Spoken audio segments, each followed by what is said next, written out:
ngayon sa inyong harapan.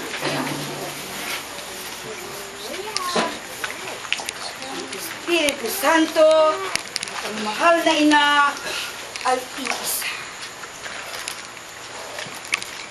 Sinong ingkong ang bumababa? Naririto ako, ang Diyos! Iisa. Iisa lang. Ang Diyos.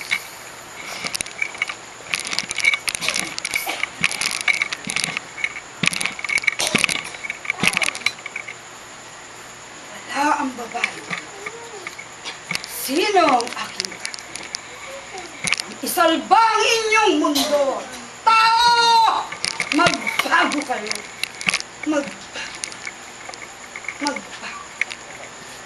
Gumising kayo sa katotohanan. Pagmasdan nyo ang nagagawa.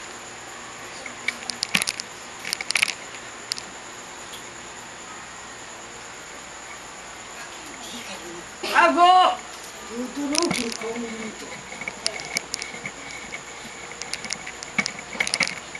Alang-alang.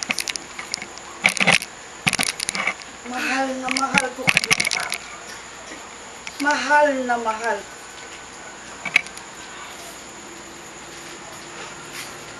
Ako, ang inyong mahal na Birhen Maria, na naririto sa lupa, upang kunin ang lahat ng anak ng Diyos.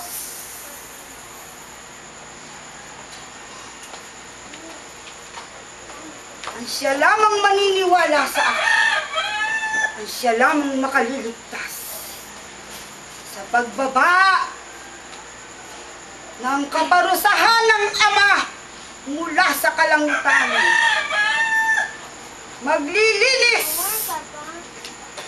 ang Diyos.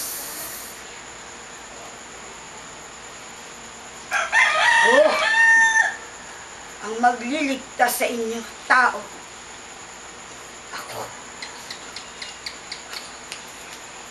Kailanman hindi ako gumamit ng lalaki.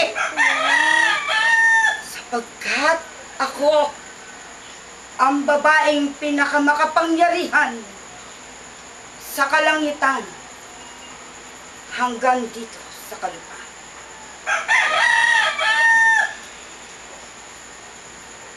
Walang hihigit sa aking kapangyarihan.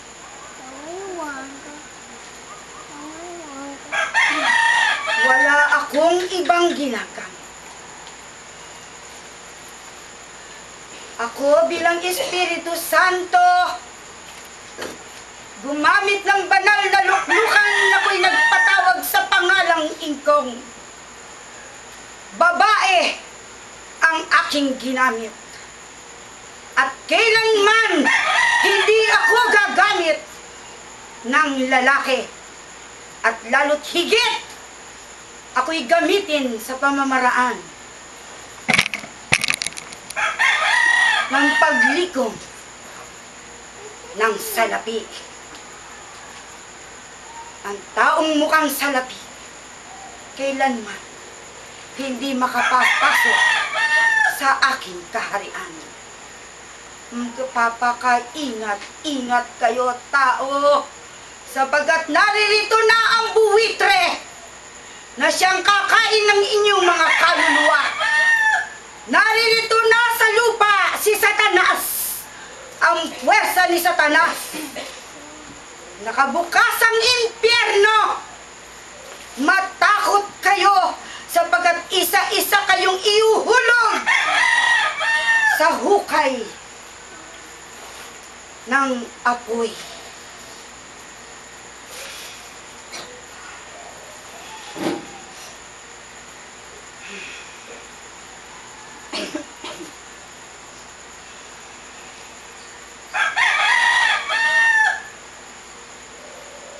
Mula sa kalangitan, ipinagkakaloob ko sa inyo ang kalakasan at kagalingan ng inyong mga katawan at kaluluwa. Mapalad ang tumatanggap, kasakitan at kabiguan ang hindi tatanggap sa akin. Sino man at alinman ang tumalikod sa akin, sadyang sa impyerno ang tungo. Mag-iingat kayo. Mulit-muli kong wiwikain sa inyo, magpakaingat-ingat kayo. Sapagkat si Satanas ay naririto na. Kaya ako bumaba sa lupa, sapagkat ang puwersa ni Satanas ay naririto at isa-isa kayong sinusungkit.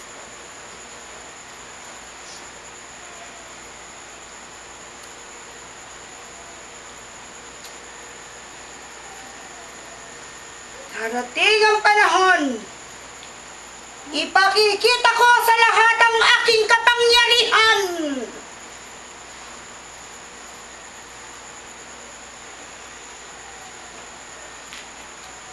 Dumating ang panahon na yon.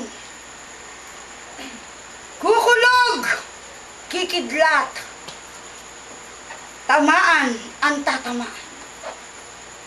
Sadyang ang lahat ng nasa akin ay siya lamang makaliligtas pagdating ng panahon na yon.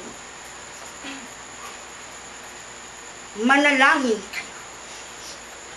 Hawakan niyo ang Santo Rosario. Ang aking Santo Rosario ay siya lamang magliligtas sa inyo. Subalit, magmumula sa inyong puso ang pagtawag sa akin. Katotohanan na kailangan kayong magpakalinis sa puso ninyo at sa isipan. Manampalataya kayo't manalangin na kayo'y makaligtas sa kasakitang darating sa inyong buhay.